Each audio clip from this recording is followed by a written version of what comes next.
Alright guys, back with another video. Sorry for the delay on this video. It's been 2 weeks since this person asked me their question, and I was just in a rut. I'm gonna be honest, I was in a rut. I wasn't doing shit. So I'm finally back to making videos though. I'm gonna answer it. Hopefully it still gets to you in a reasonable amount of time and can help you. Anyways, this is the person's question. If you want to read it, please pause and read it. But it says, what if we have a deadline like the USMLE? In this scenario, how can we go slow? As you say, going faster is never a learning experience. Can you suggest ways to overcome exam pressure and manage a long syllabus with a deadline? So I don't actually know what the USMLE is. Let me check. USMLE. United States, okay, medical licensing examination. Got it. So once again, I want to start by saying everything is built over time. Everything is built slowly. Everything that you have a lot of in-depth knowledge on, it is built slowly, okay? Like it takes a long time interacting with the subject. Now here's the thing. The amount of time you interact with something each day is going to change the amount of time it takes, like overall. So for example, if you're only practicing an hour a day versus somebody who practices 5 hours a day, okay, obviously the person who practices 5 hours a day is going to learn much more quickly. So if you need to learn something quickly, it is possible, don't get me wrong, but it's still going to be a slow process. It's just the fact that you're going to have to put in many more hours every day, okay, versus taking it very slowly, 30 minutes, an hour at a time. So if you have a big thing that you want to learn and you have to do it quickly, obviously you're going to have to take pretty extreme measures in order to learn that thing quickly, okay? But once again, it's still slow, okay? The rate at which we take in information and it actually becomes available to us and practical to us is just, as human beings, relatively slow. Anyways, I'm going to talk about what I think you need in order to succeed in a scenario like this, and then at the end I'll talk about exam pressure. So I think these are the most important things that came to my mind when I was thinking about this question. Number one is internal drive, okay? If you're not actually internally motivated, if you don't have a good reason to be trying to pass this exam, if doing this thing isn't going to lead to something that really enhances your life, okay? If engaging with the subject itself isn't interesting to you, if you don't have a good reason to be doing what you're doing, then it really is just futile, because you're not going to learn that much. We learn a lot more when we're deeply engaged with something, we know why we're doing it, and when we enjoy what we're doing, okay? So if you're really interested in becoming a medical professional and you're interested in the human body and how it works and how to take care of people, then obviously studying is going to become much more efficient and easier for you. Okay, now if you think about it and you realize you don't fundamentally have any interest in this whatsoever, well then I recommend taking a step back and think about why you're doing it. Okay, what are the series of events that led you into this position, okay? And are you doing this on your own accord because it's actually something you're truly internally motivated for, or is it something that an expectation that was placed on you by society, your parents, etc., okay? So I think generally people should be engaging with things that are motivating to them on a personal level, because it's those areas that they can succeed, that they can make quick big gains in, okay? Next one, and these are in no particular order besides this one. I think this is the most important thing. But next one, dopamine management. Okay, if you're studying for an exam, if you're studying to become a medical professional, whatever, you're going to have to make, okay, let me take a step back on this. You want your studying to be interesting. You want your studying to be fun, okay? It's not always going to be fun, but you want to have the capacity to enjoy it on some level. And if you're using a bunch of dopamine in other areas of your life, okay, to an excessive degree, I'm not saying you have to sit and study all day, every day, and never do anything fun, okay? You need a balance.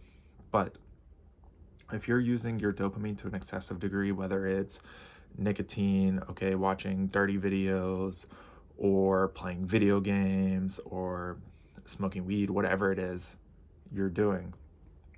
Okay, that's going to slow down your progress dramatically. And the reason is because when you actually engage with your skill, you're not going to have the dopamine level. You're not going to enjoy actually engaging with your skill.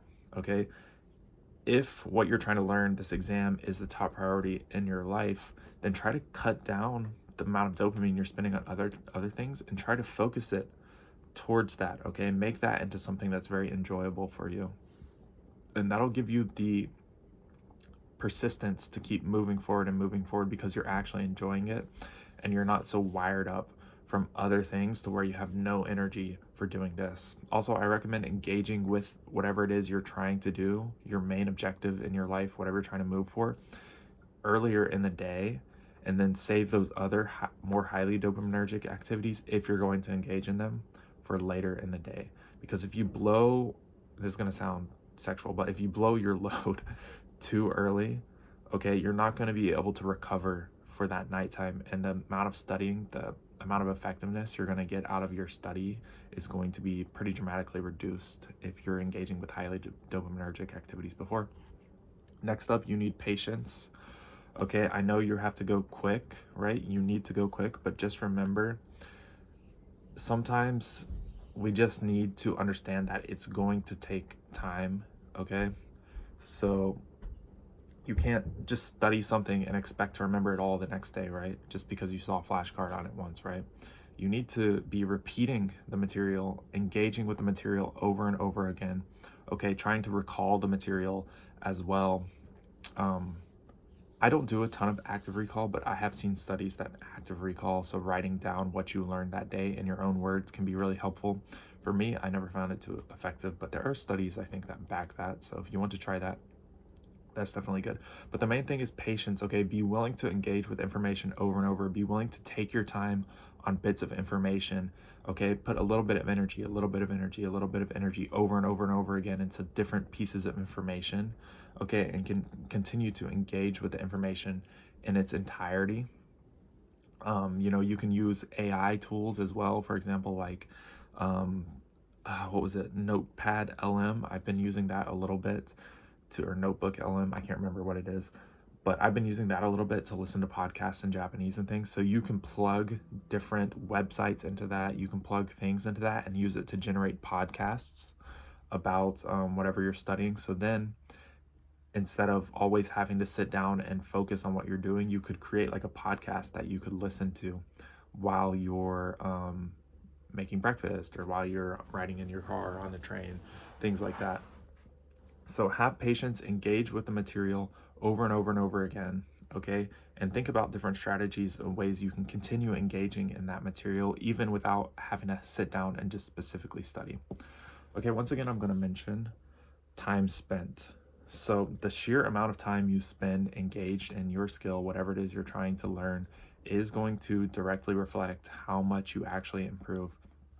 So if you want to learn something quickly, if you want extreme results, you're going to have to engage with your skill for an extreme amount of time, okay? You're going to have to take more extreme action to get that goal. All right, and finally, the method. The method is also very important. So how you're actually studying. And I've never been too good at studying for exams, but I think that it's probably better to just go look up how to actually study, how the best, most effective way to spend your time for a medical licensing exam, because I've never taken one, so I don't know the exact best method for that. But in my experience, it really is all about seeing the material over and over, being engaged deeply with the material, okay, solving practice problems regarding the material, and just really diving into that material wholeheartedly, okay? And again, keeping that dopamine level high while you're engaging with the material and enjoying the process, and just spending as much time as you can with it. So yeah, one more time, all about the internal drive, whether or not you actually have a good reason to be doing, managing your dopamine so you actually have enough dopamine to engage with your activity. Having patience, knowing that it's not going to come all at once. Even though you're trying to do it in a short amount of time, you still have to have patience day to day, hour to hour. If things don't understand, Put them aside. If you don't understand things one time, put it aside and come back to it. Put it aside and come back to it. Okay, interleaving, they call it. You know, sheer amount of time spent with the subject is going to be very important as well. And finally, the method that you actually do to learn your subject. So again, thinking of ways that you can include like passively learning by creating podcasts using AI, or trying to find some kind of information online about the exam, or listening to people solving practice problems online on YouTube, things like that. So hopefully that helps you. Next up, into ways to overcome exam pressure. I, once again, think that when people feel pressure or they feel nervous, of course, you're always going to feel some level of nerves. But if you have results, you're not going to feel nervous. Okay? So I'll give you my example. When I went to take the JLPT N1, and I actually failed it this time. So that's the highest level Japanese language exam in Japan. I failed it this time.